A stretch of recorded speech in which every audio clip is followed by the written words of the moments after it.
unbeknownst to a lot of us and unconsciously, and even with the busyness of today, family life has kind of gotten pushed around. It's kind of gotten bullied to the sideline where our family gets what's left over. How do you build a network, run a profitable business, and make an impact? Oh, and have a personal life at the same time? That's the question, and this podcast is the answer. I'm your host, Chaz Wilson, husband, father of 5, author of the book 5+1, president and co-founder of Master Networks, Inc., a national networking organization. Look, each week I bring you successful entrepreneurs who will share success strategies of how to effectively build a network, add valuable wisdom to your journey, and help you succeed. Welcome to Connect, Share, and Prosper.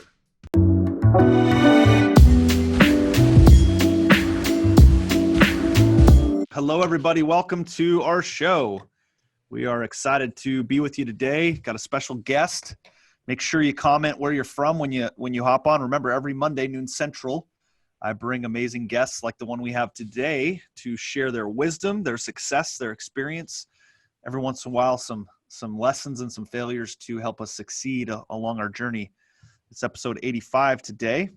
We're just about to get launched. So make sure you put your name in the comments when you hop on. We want to welcome Lynn and Corey and some others that are already there. Make sure you share the podcast. This is going to be a great episode. We're going to talk about some stuff we haven't talked about on any episode, Jim. Wow. Not a single episode have we talked about this stuff yet. So this is going to be great. So let me kick us off and do the introduction. Here we go. Hey everybody, welcome to Connect, Share, Prosper. This is episode 85, and I am joined with my special guest, Jim Sheils. He's married, father of 4, and he's the founder of 18 Summers to serve his mission to reconnect busy entrepreneurs with their families. This is special to me, holds a strong place in my heart, so we're going to have a great conversation. He helps them feel more connected with their kids, helps them feel happier at home, helps them leave a lasting legacy. He's a public speaker and the author of The Family Board Meeting.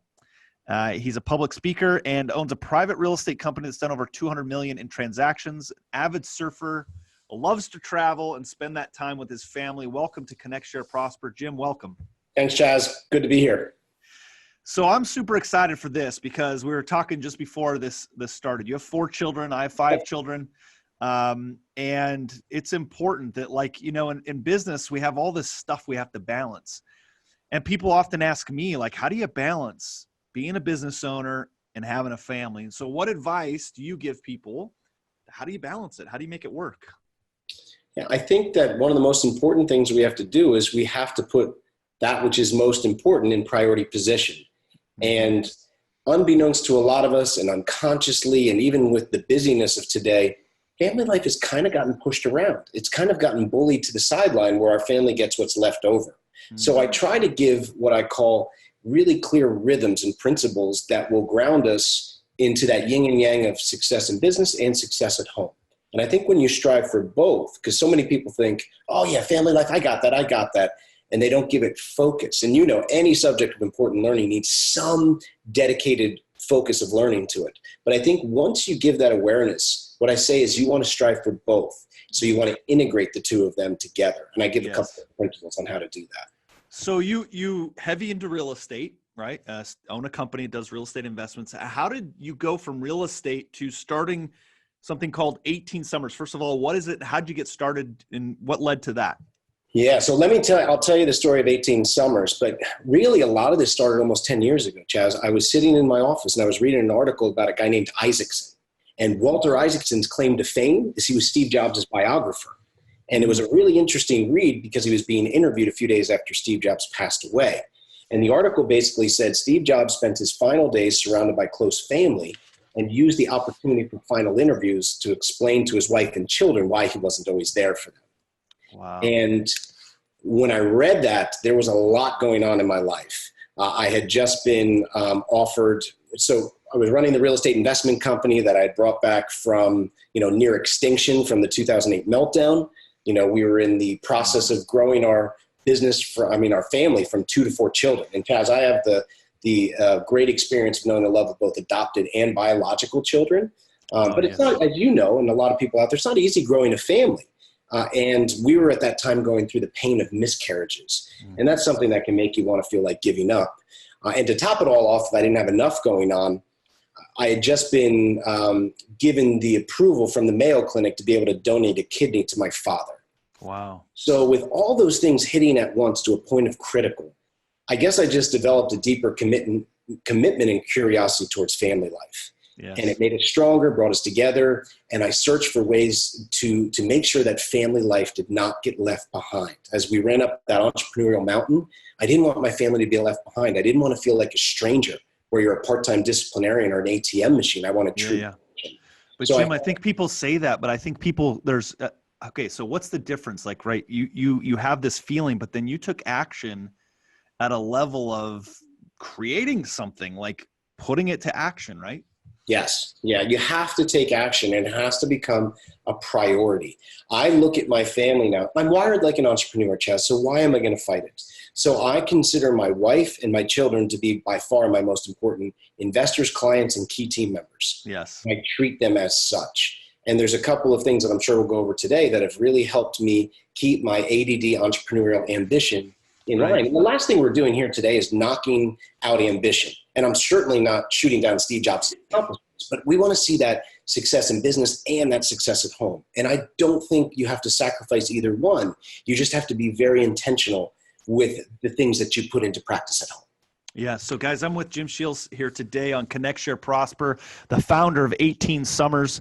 You can find that at 18summers.com. I think, and I've heard great quotes, one that's always kind of helped me along the way is, no business success can ever compensate for the failure in the home. And I've always sort of, had that as my mentality. Not that I'm perfect at it. Right. But I'm at a lot of my kids' events, and I do a lot of things. I do life with my kids. They're often asking about the business. They come to our event called Connect, which is why we're parlaying that into Kids Connect. That was really their push to make that happen. So they feel a part of it. Yeah. Do you feel like people struggle to say, like, it becomes these two parallel lives versus one life you're living, like that they can cross, or do you have to keep them very separate? I think you can, again, I believe, I think it was my friend Dan Martell said, it's not balance, it's integration. You can integrate the two, but you have to do it very intentionally. And there's something I've learned, Chaz, some business principles serve great justice to home life. Yes. Some business principles absolutely can destroy home life, family life, which I'm sure we'll get into today. Yeah. Can you give us some examples on that? So one of the examples is the art of delegation. Okay. Art of delegation is a great thing. When you're running your company and you're running your business and you're growing things, you have to learn how to delegate. If you don't, you're going to burn out. And delegation is an art form. It's a skill, and it's a great one. But what I've learned, a lot of entrepreneurs take that mindset home, and unconsciously they completely delegate themselves out of family life. They delegate it to an older relative, to an older sibling, to their spouse. And then all of a sudden they get around this time of going into the holidays and they're feeling guilty, depressed, and a little bitter around their family life. And they don't realize they've delegated themselves out of the connection points. I'm not saying you can't delegate certain errands and things like that, but actual true connection moments, if you delegated yourself out of family life and you're never around, there's going to be an emptiness. And I get this when I work with so many people, and they don't realize they've even done it. Oh, so true. I mean, it's sort of the thing I love and hate about Facebook is, like, I see these reminders pop up like 4 years ago, these 2 years ago on this day. Yeah. And I see, I see my kids, and I see, like, 4 years ago, I see this picture of them. I'm like, man, they were so little. It happened so fast. And, like, there's these moments that, I don't want to delegate someone else to have, to show up to kids' lunches and do their coaching and their events and stuff. Try really hard to do that. But not everyone can do that. Not everyone makes that a priority. I know it's a challenge to do that, but I think people can get into a rhythm of it, right? How do families create a rhythm? Because I think rhythm brings balance to this. And you talk about integration and balance, but how do you create a family rhythm that people think can rely on and create balance? Okay, great question. So first of all, let's give it the overall picture, like you talked about with 18 Summers. 18 Summers was talked to me by a mentor. He said, Jim, my daughters are still my daughters, but I'm telling you, it's different. He's about 70 years old. His daughters were growing, great relationship. He said, grab hold of those first 18 summers. Yes. It's going to change afterwards. They're still your daughters. They're still going to be your kids, your sons and your daughter, but it's different. And I did the math. Now, I adopted my two oldest sons at 7 and 5. So I was already about the 8 ball. Yeah. And even when you have, with your different range of kids, you say, well, I have an 8-year-old. And when you do that math, you go, wait a minute, I only have 10 summers left. It gives you a positive push to make the most of that time, because time is of the essence. And the best way I've found for entrepreneurs like us that are driven, sometimes we get over-focused into work, we have to save ourselves from ourselves and set these rhythms. And rhythms don't punish you. They don't put you in shackles. They give you freedom to actually put in priority the things you care the most about. And I love the word rhythms, because habits, you can have a bad drinking habit, a bad smoking habit, a habit of yelling in public. Rhythms it's more intentional, a more musical element, keeping the beat of the family. And I found that you don't need 50 or 70 rhythms. I'm talking 2 to 3 rhythms to act as those. I live at the beach. So you have those pilings, right? That go into the beach, and the house sits on them. So if the tide comes in, you're not going anywhere. That's the same thing here. Rhythms are pilings that just hold the family relationship together. And we can go over a couple of them today.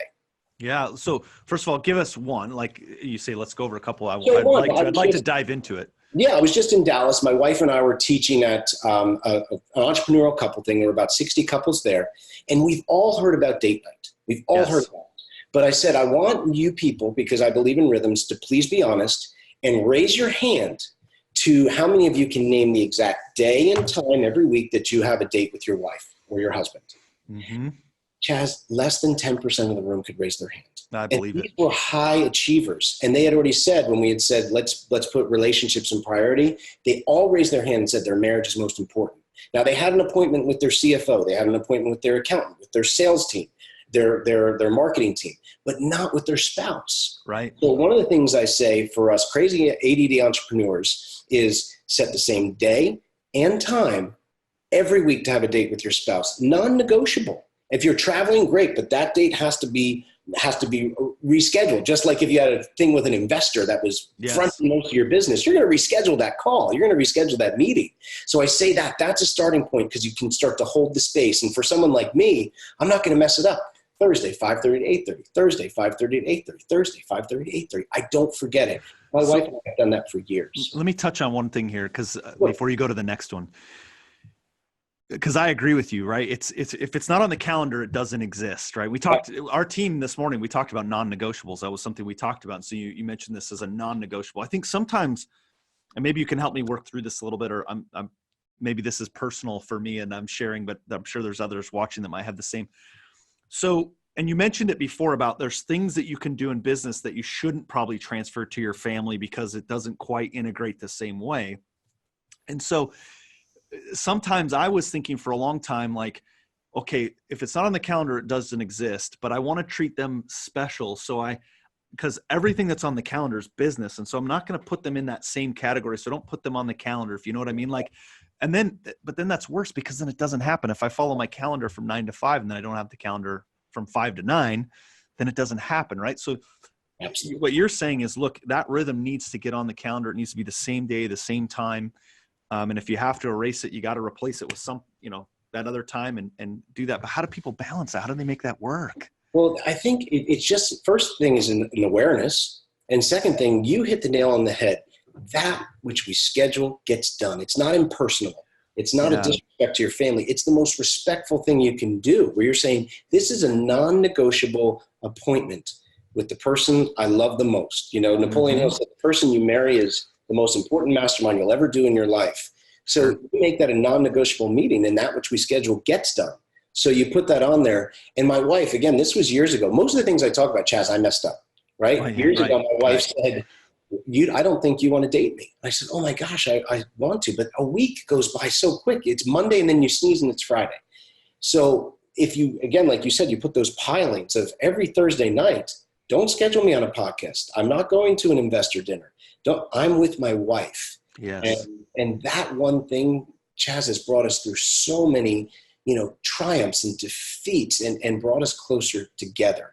And what we do, I'll give a little additive. I'm convinced people out there, if you pick a day and time and start to stick to it, and they get back with you in 3 months, their relationship is going to change. First of all, by holding the space. Secondly, by doing this. I don't like to go on a date with my wife and say, how was the weather? How was the kids' day at school? That's very fluff. I want to know her. I want to keep dating her.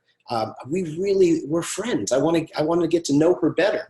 So what we created was something called Date Night with a Question. And I'll actually send you the PDF of like the top 50 questions that we've come up with. Oh yeah, that's great. So when you go there, sometimes we need a question to spark a deeper conversation. So what we started to do is on every date, we'd pull 1 or 2 questions off the internet from, all the Googling, and we go. And when you think of that, if you do a date a week for 50 weeks a year, and you ask 1 to 2 questions, wow, you're going to know 100 new things about your spouse that bring you even closer.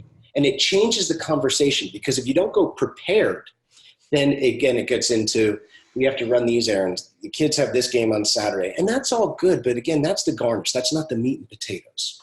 Yeah, it's such an easy trap as well. The only word I can think of to refer to it, right? It's like an easy trap. I mean, there's been times where we've been in a really good rhythm of dates that are, deep in our relational growth that way. And then there's other times where it's like, all right, it almost felt like we checked it off. We went to dinner, and now it's like, hey, can we stop by the grocery store on the way home? We're out of milk, we're out of eggs, like all that stuff. You do those kinds of things because that's life, and you got to try to. But the truth is, I'd rather that we're doing that together if we have to. We're got to get that done. But how do you keep that thing? How do you keep that time focused? I love the question, Mark. I love the questions. That being said too, guys, if you have questions here for Jim that you'd like him to answer, please put those in the Facebook. We'll make sure we ask those for him today. So let me transition just a little bit. Sure. Yes, building that rock with your spouse or your significant other, I think, is very, very important as an entrepreneur. I think that there's times that it gives you that great strength. I mean, there's been times where, man, I feel like the world's beating me up. As a business owner, I always have that relationship there. And those that have children and are building these families, when I first heard the term, I heard it somewhere, it was talked about, yours is 18 summers. When you stopped looking at the years you had and you just counted the summers, it changed it, right? Yeah. For me, it was like, oh, if I have 5 more years with my oldest, no, I have 5 summers, right? And how I looked at that differently and how I transitioned that, and then I want your input on this, but truthfully, we moved up a family vacation last the spring break of this year, because we looked at it and went, man, my son's got 2 summers, 2. Yeah. Right? Now he's got 1. Same. Yeah. Yeah. So is that tell us the premise of 18 summers and what that looks like. Look, 18 Summers is an organization to help entrepreneur families make the most of family time as we scale our businesses. And it's about having rhythms that we set in our family life. It's about sharing lessons that we normally don't step into our kids' education, which is such a cheat to getting below the surface, being closer, and making sure they're prepared for the practical affairs of life. I'm not saying you have to teach them everything, but a few lessons. Yeah. And then sharing experiences. That's our whole thing, rhythms, lessons, and experiences. And it starts with those rhythms. Again, that's the core. The big thing with health and fitness right now is you get a strong core, then you can build more muscle around it, right? I think that's the same thing with rhythms. When I do Date Night with a Question with my wife every week, we're starting to plan more adventures. We're starting to plan more with our business, our future, things that we're doing with our kids. And same thing with my children. So Chaz, the book that I wrote, The Family Board Meeting, where this is pretty much what put us on the map, because I just saw this struggle with entrepreneurs feeling like they were disconnected from their children. It's a terrible feeling. Again, the 3 dominating emotions are guilt, depression, and bitterness. And who's going to do their best on personal or professional side if they feel like that?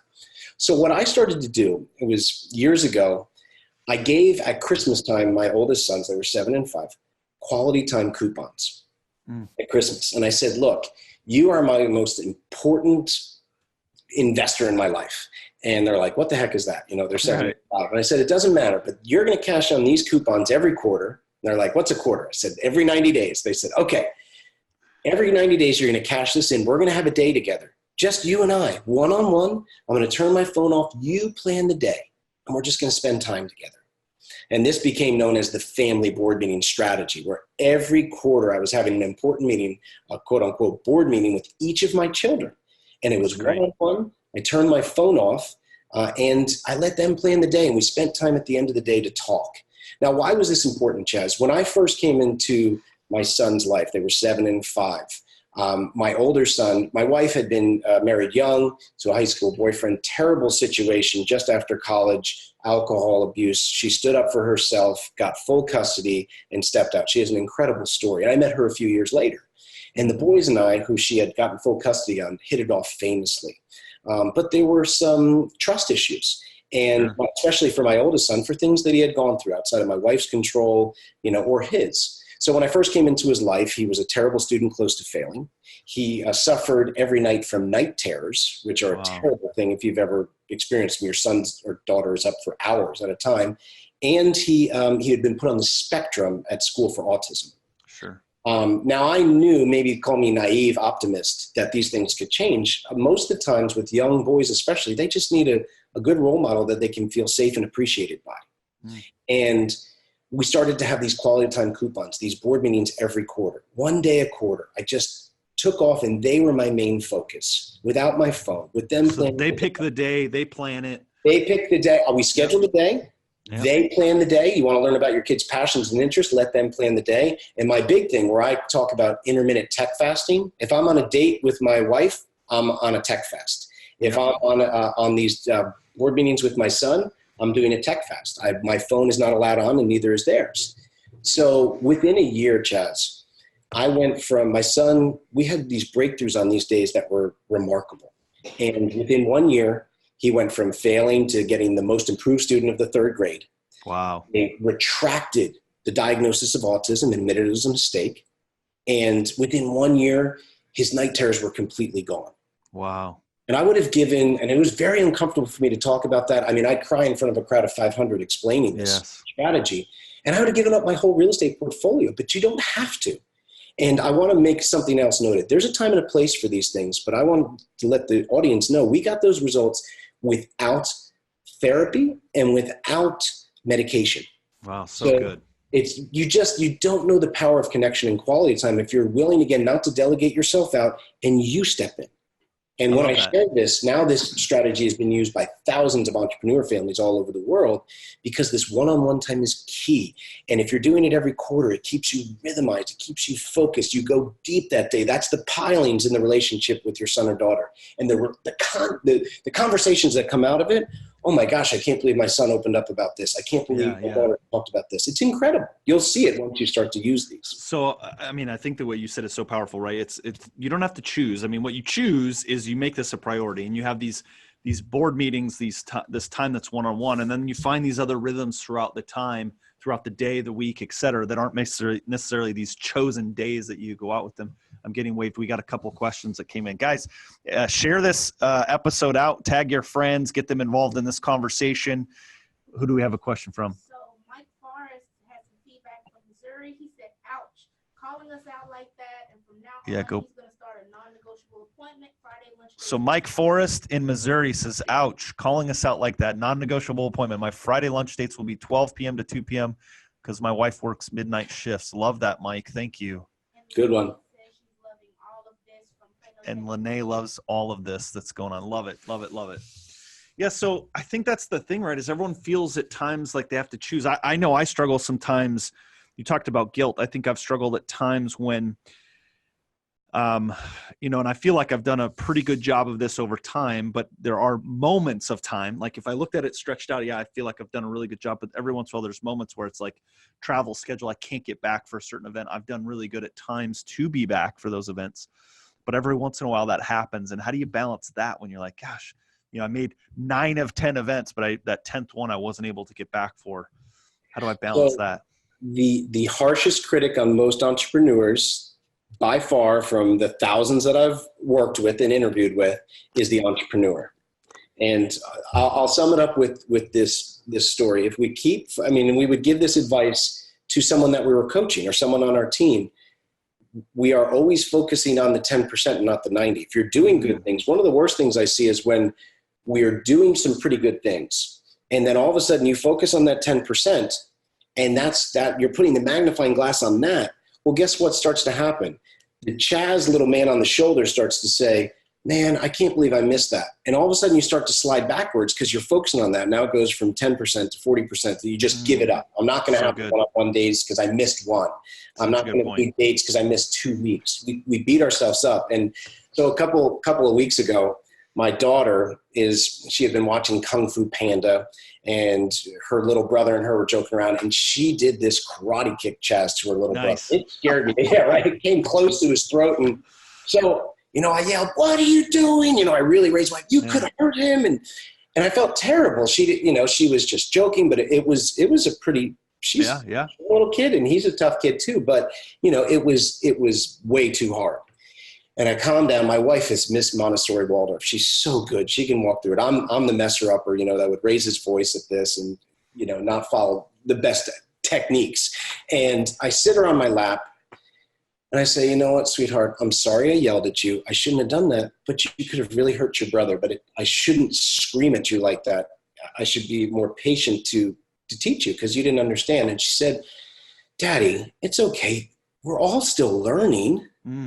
And when she said that, my wife and I both went, "Oh my gosh." And I actually used that in my last talk. We're all still learning. If we'll just take that approach, right? Look, we're still learning. There wasn't an instruction guide on being a family, on being a parent. And our sons weren't given an instruction guide to be a good son, our daughter on a good daughter. So if we take that mentality of, look, we're all still learning. It starts to loosen that 10% that we're focused on killing ourselves on and maybe nurture that 90% a little more. Do you think too, like sometimes, as you talked about the critic, do you think sometimes too, as entrepreneurs, we get into comparison?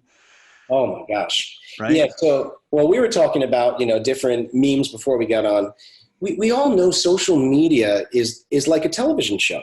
Right? Everyone, there's no perfect family. Family is, if I've learned anything, family is not about perfection. It's about bridging imperfections. Yeah. But we'll look on TV and there's a half hour family TV, right? They're on one episode. They're only appearing for a half hour a week. Well, guess what? Real life, you appear 7 days a week.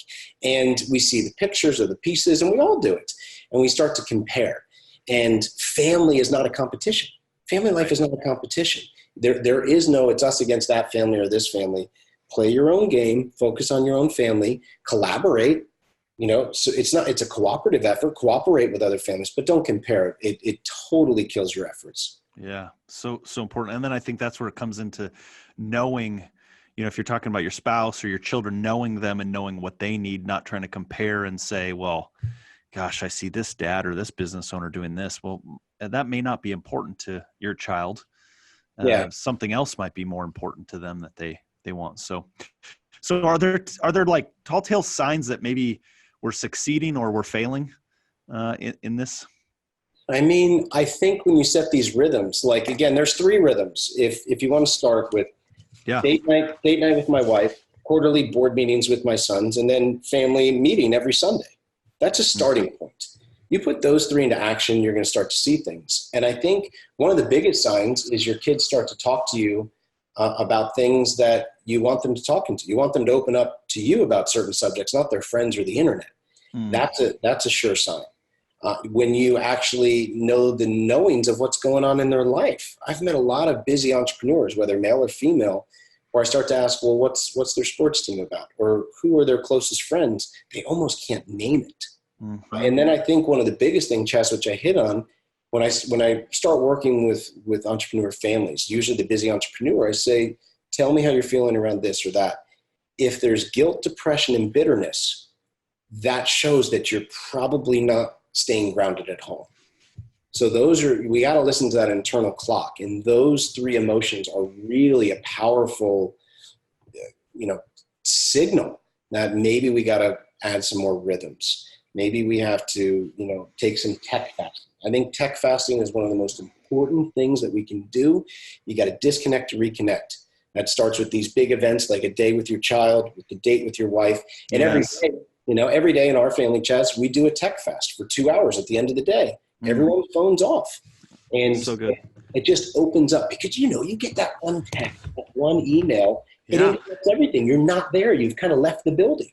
Yeah, it reminded me of something I read a couple weeks ago. I wish I have saved it, or at least I could refer to it. But it was something about, the story was a And it was written in a way where you couldn't tell if it was male or female, just because it always said my spouse, you know, so you couldn't quite tell. But it basically was, felt like never did I imagine when I would get married that I would be competing. Something like my spouse cheated, but it wasn't what you thought. They were cheating with me with their phone. Yeah. And never did I think I would be competing. Like, it was a really great article. I read it, you know, real quick. And then I thought, well, I better get off the phone because I'm reading this on the phone. Yeah, right. But it's right. Like, you know, I know people who've been in these relationships, married, and they're lonely, but they have a significant other. Yeah. Right. And so, or, you know, what you focus on expands and grows. And if we're not focused on it, I love all of this. Guys, if you have questions here with Jim, as we kind of wrap into the final lap here on this, I love it. What, first of all, how can people find you if they want to learn more? Yeah, just go to 18summers.com. We can also, and on Instagram, we're 18 Summers Tribe, and same thing on Facebook. We have a private community you can be invited into. We're just a group of entrepreneur families that are wanting to do their best at home while we're running businesses. I love it. I mean, this message resonates with us, our core values, our tribe, you know, what we teach, because I just think, you know, at the end of it, you can amass all these awards and all these things as an entrepreneur, but if the most, as you said, this most significant relationships, you're not investing the time, it's not worth it. It's you'll find it to be empty and shallow for sure. Yeah. And family life does not have to be pushed aside. It does not have to be bullied to a corner. It can be, like we said, a yin and yang. You can have success in business, success at home, and it can work together. You just have to, again, give it awareness, focus, and the starting point is setting a few powerful rhythms to hold the space. Yeah. And probably, I mean, you may have said this, but probably go to them and ask, you know, how can I improve? What do you need from me? What, you know, all of that. I think sometimes we try to guess, because in work and business, as an entrepreneur, we have to have all the answers and figure it all out. So when we go into our family, we try to figure it all out. Yeah. And it's hard to admit when you're not doing a good job at home. It does matter a lot to us. And what entrepreneurs usually fall back on is, do you know how hard I'm working? I'm providing all this. That's fine. Providing is a noble cause and something that's really important, but sometimes you just got to love them. Sometimes they just want you.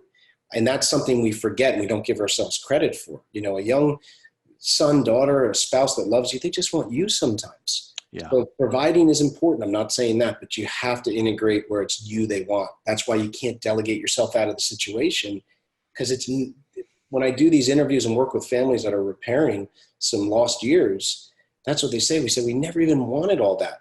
We wanted you. If we can have you along the way, great. We want that too, but we'd rather have you. And that's kind of an encouraging thing, where we think we have to have a 5-star vacation ready for our kids at all times, or our spouse at all times. Sometimes all they need is a meaningful conversation. So true. And that, for when you're growing a business, man, what kind of pressure does that take off? Yeah. You know, a couple of years ago, when we relocated to Texas, just the way the schedules worked, I started to kind of look at my gym routine. I used to go at night after my kids were in bed. And then I started to transition that to the mornings so that I could take them to school and do that. And I realized, I don't know, similar to yours, I don't know exactly what it was, but something came to me and I thought, you know, instead of looking at this as an obligation to have to drive and, you know, and the other parents were like, oh, if you're going, can you take my kid too? You know, and I realized, I thought, yeah, I'll do that. Sure. And it's been such great. I just had a great experience with my daughter the other day. I saw an email that she had an algebra test. She's a freshman in high school. And so as we got to school, we pulled up, or we were leaving. I said, hey, do you want to leave a few minutes early? She's like, why? I said, because you got an algebra test today. And she's like, how'd you know I have an algebra test today? Yeah. You know, you spying on me? No, but do you need to get there early? Let's talk through, you know, how do you feel about your algebra test? And of course, the first thing then the next, or that night when she gets home is, Dad, guess what I got on my algebra test? If I'm not paying attention, which I'm not always great at, I'm missing those moments. Yeah. Right? Involvement is key. They want you to know that you're in the know. You know, that's such a simple principle, but it goes so far. All right. We got another quick question. We'll wrap on this one here. Why do you think it's become so difficult for us to, quote, disconnect? I think from tech. Yeah. Why is it so difficult to disconnect from and go on the tech fast? Well, when it comes to entrepreneurs, we're very driven. We are goal oriented, and we feel that downtime is almost a disrespect to our efforts. We're building this business so we can have freedom of time, freedom of financial struggle, freedom to choose, where we want to go and when we want to go. And so it's super important. But we think that if we disconnect for an hour, 2 hours, 4 hours, God forbid, that something's going to crumble and fall, that we're not supporting our team, that we're killing our efforts, and nothing can be further from the truth. Like you just talked about, Chaz, if you went to the gym in the morning for 3 hours and at night for 3 hours, and you're not doing some sort of heavy bodybuilding protocol, you're going to start to overtrain. You're going to start to fall apart. The same thing with work. We've all been told, like the Stephen Covey, you got to sharpen the saw. Yeah. So tech fasting, I call it intermittent tech fasting. It's a term we coined for 18 summers years ago, is one of the healthiest things you can do. It's like intermittent fasting for your diet. People that do that, they say there's better weight maintenance, weight loss, organ revitalization, better energy. That's all you're doing here. And I think the reason why some programming out there has said, if you are taking time away, first of all, you're going to miss something, or you're discounting your efforts somehow. And nothing can be further from the truth. It's just all silly protocol that's been put out there that none of us should buy into. That's so true. I mean, I think that's the thing I struggle with probably the most. It's, I can go, I can follow my calendar, I can be there, and then it's being present because I can let go of, like, I just battle this productivity versus non-productivity balance. It's like, I can think of a good one the other day.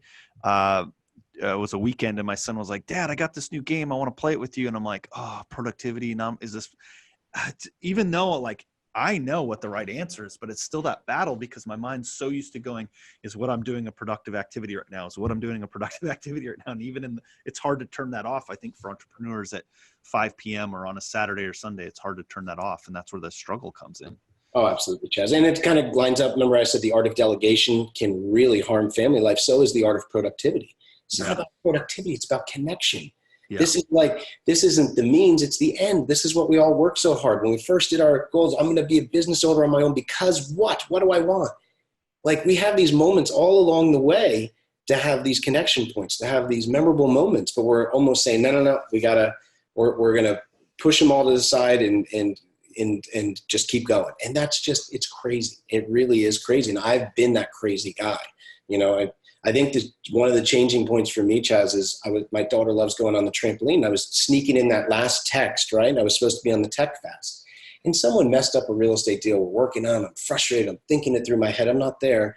And I'm on my phone and my daughter goes, Daddy, can you not listen to me with your eyes as well? And I didn't hear a word she said. Yeah. I was looking down at my phone and talk about a giant blade through the heart. And I said, you know what? I can do this. What am I missing? I found that 99.9% of any phone call, any text, any email can wait at least an hour, at least, really, when you come down to it. So good.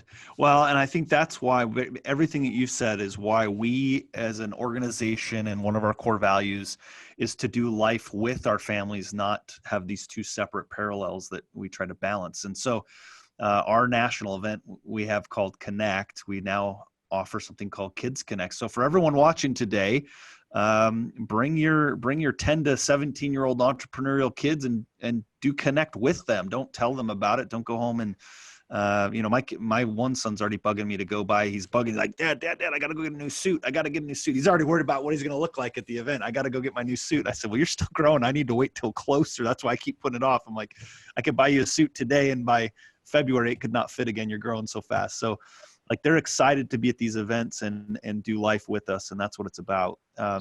Great episode today. Thank you so much for just the wisdom you shared. I feel like we could go a really long time. We need to talk about, as we mentioned before, trying to see if we can make calendar work to have you at Connect and Kids Connect and talk about these issues.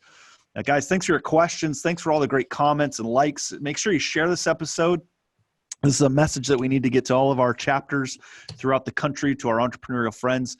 Make sure you get your Kids Connect tickets and get them to connect with you. Jim, thank you so much for a great episode. Appreciate all your wisdom today and everything you shared. Guys, remember, every Monday, noon Central, I bring great people like Jim on this show to share their wisdom, their experience, the lessons learned to help us be better, more successful, so we can leave a legacy beyond the business. Thanks again for a great episode of Connect, Share, Prosper.